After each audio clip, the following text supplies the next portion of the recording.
Hey, what is crack-a-lackin'? So I'm gonna film or record, sorry, not filming, a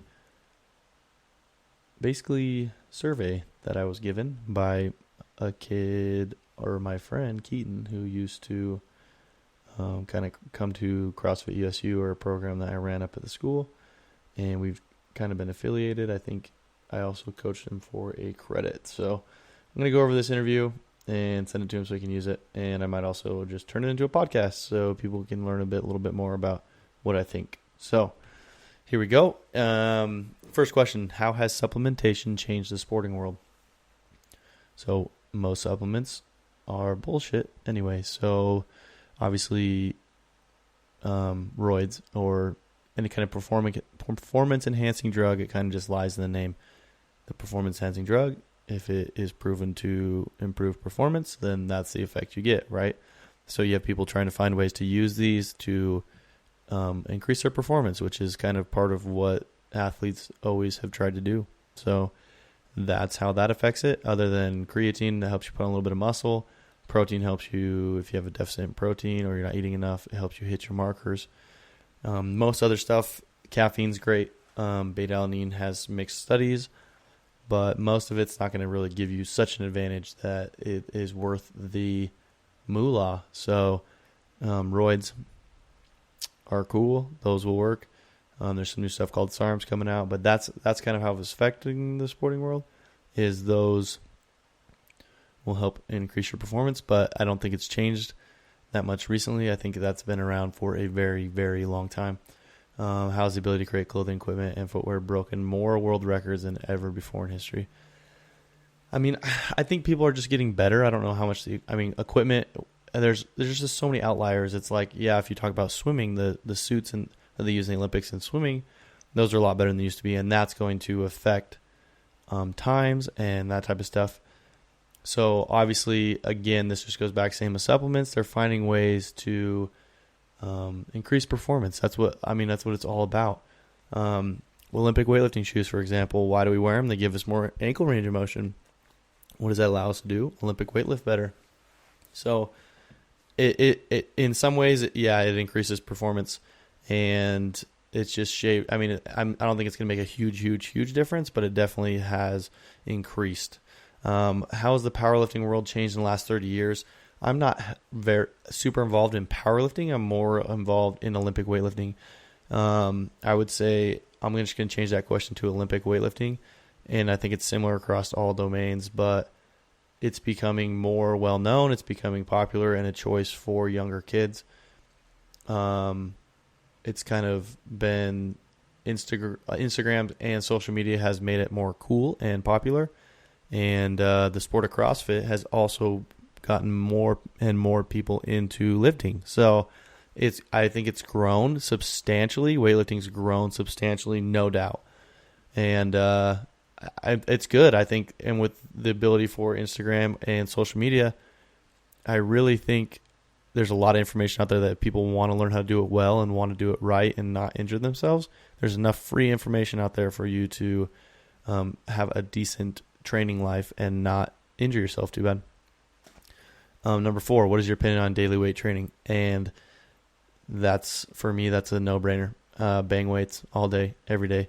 But obviously listen to your body. But I weight train every day for the last 8 years, and my joints are great, and I move better than probably the majority of the people listening to this or that are reading about this. So bang weights. On what type, if any type of supplements, you suggest your clients? If they want to do caffeine's great. I also suggest creatine and a whey supplement if after going over the nutrition logs, if it's just not there, so they're not eating enough protein. Other than that, I just think, you're kind of just wasting your money. If they have money they want to spend, then I'll recommend some other stuff like fish oil, krill oil. I take that myself, so those are good. Vitamins. Number 6, do you believe people have relied heavily on society's opinion about how we as people need to look a certain way? Yeah, I don't even want to this would be a 40-minute conversation for me, but yes, I'm very annoyed with the fact that women feel like they have to look a certain way, men feel like they have to look a certain way, when in reality those physiques are not realistic for 99% of the population out there due to genetics, opportunity, and the fact that most of you guys are just not going to be out there taking steroids and training 2 to 3 hours a day. And it's bullshit anyway. Like, if you follow somebody on Instagram and they look so amazing, let's say it's a girl and she looks so amazing in her pictures and her butt looks so big and she looks so fit. I've seen a lot of those girls in real life, and they do not look different than your average girl, okay? They figured out how to get lighting right. They're in decent shape, and they are working the angles, my friends. So the self-esteem is low. People feel like there's a certain way they have to look, and it's bullshit. And I don't know if I can swear on this, but yeah, it's bullshit, and people need to let go of that before the rest of the sane world is driven crazy like them. So how has training as a coach changed your perspective on fitness versus being an athlete? It's matured me.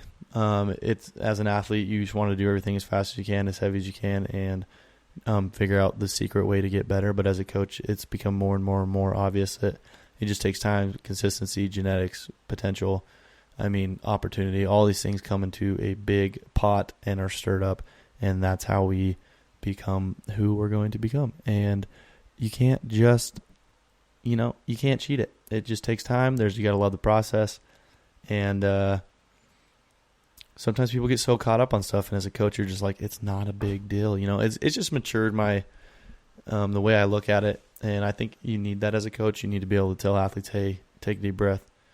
It's going to take time, and I'm going to be honest with you, there's no 30-day challenge that's going to change how you look. And if you're trying to lose weight, you probably need a lifestyle change. So, yeah, that's how I think about it.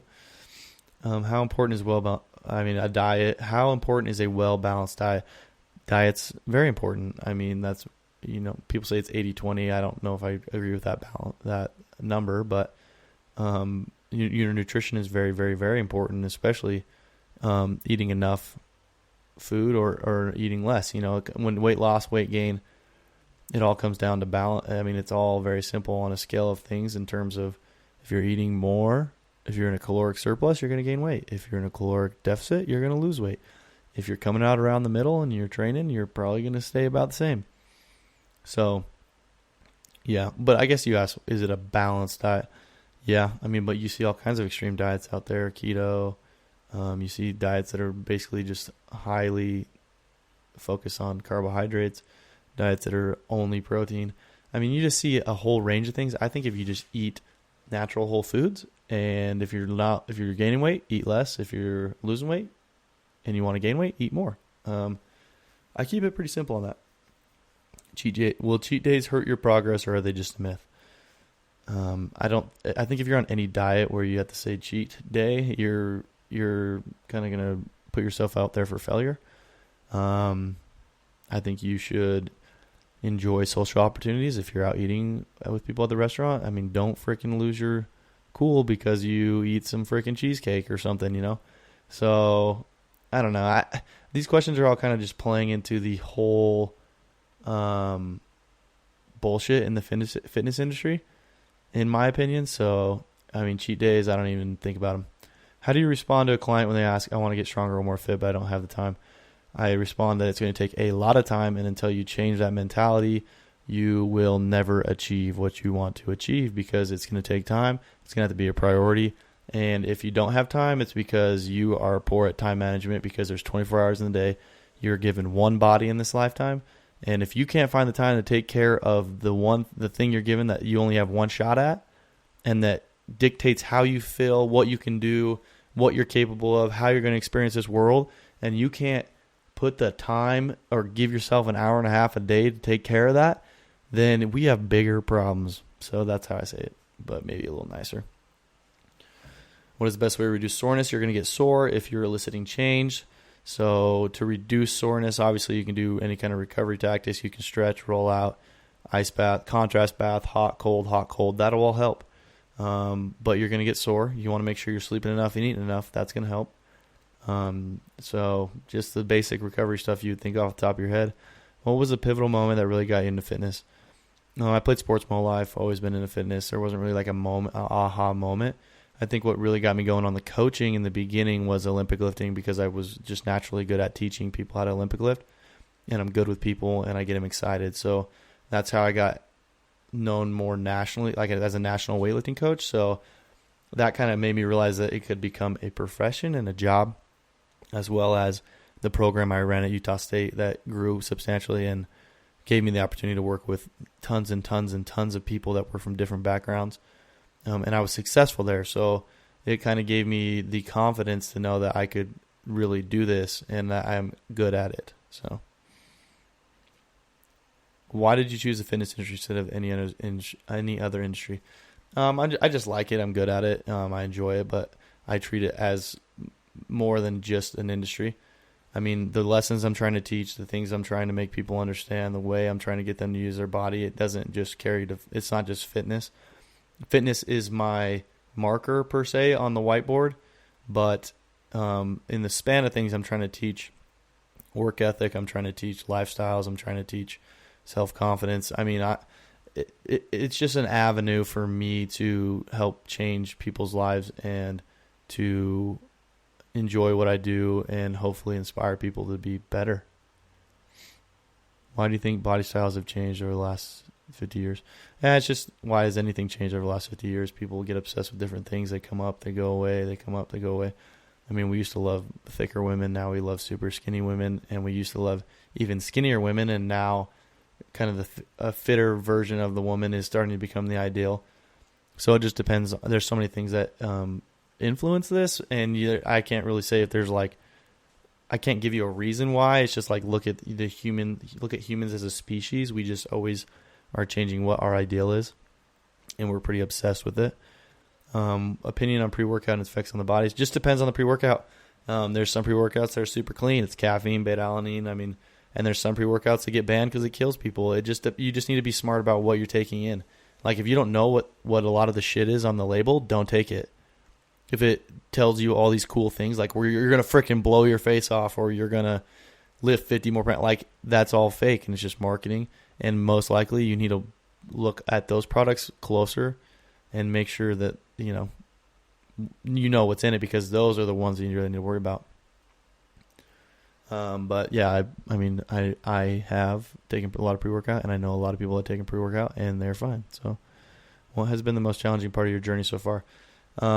Pushing the limits, finding my blind spots, doing things I'm uncomfortable with, kind of skirting around the edges of what I'm comfortable with rather than just staying in what I'm comfortable with. Learning how to do everything. I've done everything on my own. I had to learn how to make a website on my own. I had to learn how to marketing, how to do Facebook ads, how to keep clients, how to program, like how to write fitness workouts that are effective, how to write them for people that I work with remotely and deliver them effectively. I mean, there are so many things that go into this, and I'm a one-man team right now. So that's all been challenging, man. Just being a business owner, an entrepreneur, and figuring out how to do it. But you just keep coming back, man. Over the past year, what have you learned about lifestyle training and nutrition? That the fitness industry tries to make all of this so confusing to people. Lifestyle, training and nutrition, let's just talk about that, because lifestyle to me is, okay, we'll go over it. Lifestyle. Make sure you're actually going to bed on time. Make sure you are eating good food. These are all things that you should be doing because you need to take care of your body, and that needs to be a priority because, like I said, you can buy a bunch of different cars, you can own a bunch of different houses, you can have a bunch of different shit. You can have 500 t-shirts, but you can't buy another body, at least not yet. So it's important. Training. Keep it simple, man. Do the basic stuff. Strength training. I think strength training trumps all. I would rather be the person that can bang some heavy weights and be in okay shape and than somebody that can run 50 miles because, strength separates you and it allows you to be out of your rest home longer. Like, the longer you can pick shit up and the longer you can squat down and the longer you can keep moving, the better. Okay. So keep it simple. Do basic strength movements, primals, lunging, squatting, pushing, pulling, rotating. You got to press and you got to push and at different levels, like horizontal, vertical. You got to kind of mix all that in, but you just use different weighted implements, right? You can easily make this into cardio or do, kettlebell. I mean, you're doing all these movements. You can do anything with these movements. I just prefer strength, and that's what I focus on, but that doesn't mean there's not other ways. But those are the movements that you need to be focused on no matter what you're doing. And you need to keep it simple and quit trying to find the secret squirrel program or the special get it rich quick scheme, nutrition. Keep it simple again. I think people overthink it. I think literally the fitness industry tries to confuse you on training, tries to confuse you on nutrition so that you will keep buying shit. So you will be confused. You will not know what to do. And you'll keep buying shit because really all this shit is simple, okay? It's so simple and you are making it hard. What is one supplement you swear by and why? I mean, I don't know. I mean, I like creatine, but I don't swear by it. I mean, I could get by with no supplements, but yeah, I'll just say I like creatine. I like fish oil, but really, I don't think any supplement I swear by. I think they can be used in different situations to help different people to reach different goals. I just can't be pigeonholed, man. There's just so many things you can do with so many different ways. Who do you look up to in the fitness industry? Why? There's a guy named Logan Gilbridge. I don't know how to say his last name. His Instagram's functional coach. I really like the mental side of how he approaches fitness in the fitness industry and how it's so much more than just a fitness. There's so many more lessons and it's so much different and quality over quantity and all that. So I love them. I love Power Athlete HQ. It's a group of dudes that one guy played in the NFL, whatever. Other two dudes are great, really brilliant minds. And they focus on keeping it simple. A lot of my influences are from those two guys. So they are people you can check and look up. If you have one piece of advice for someone who's just starting out or stuck in the fitness rut, find a coach. Absolutely find a coach. You go to the doctor and you listen to a doctor. You go to a physical therapist and you let them fix you. You go, think of anything. You go and you hire somebody to help you, a professional. Find a professional, okay? That doesn't mean go find the cutest girl on Instagram. Go find the jackedest guy on Instagram and listen to what they have to say. That means go hire a professional coach. Look into their qualifications. What degrees do they have? What certifications do they have? What's their experience? What accolades do they have? And actually find somebody that knows what the hell they're talking about and hire them. And don't complain that it's a lot of money because your body should be worth the most money to you. So if you want a good coach, save up some money, quit buying stupid shit, quit going to Starbucks, quit buying all kinds of weird-ass clothes, and hire a coach. And just expect that it's going to be expensive. And you get what you're paying for. So just kind of do your homework. I shouldn't have to say that, but that's what I would say. Hire a coach. And don't expect to just get a bunch of shit for free. So that's the 20 questions. I know this is going to come back a lot weirder and crazier than you thought. And I don't really fit the status quo when it comes to what you're going to hear from some trainers. Hope you enjoy it. Does well for you in your class. And then I also am going to put this up on my podcast, 20 questions with D. Will Hands. And thanks for checking it out, guys. Obviously, if you want to rate the podcast, that'd be dope. Just getting started out. Could use help there. Follow Hansen Athletics if you want to kind of follow along with what I'm doing. Or the Darren Hansen. That's kind of where I put the more mental side of stuff. So you can always check that out. And I appreciate any support there is. We also do online coaching and programming. And I think we've really narrowed down to a good routine, a good way to handle a lot of different clients. And we work with about 55, 60 different individual people right now. So if that's something you're interested in, reach out to me through my website, through Facebook, through Instagram, whatever. Just type in Hansen Athletics to whatever you are searching on, and you should be able to find me. So, again, thanks for tuning in. Peace out, guys.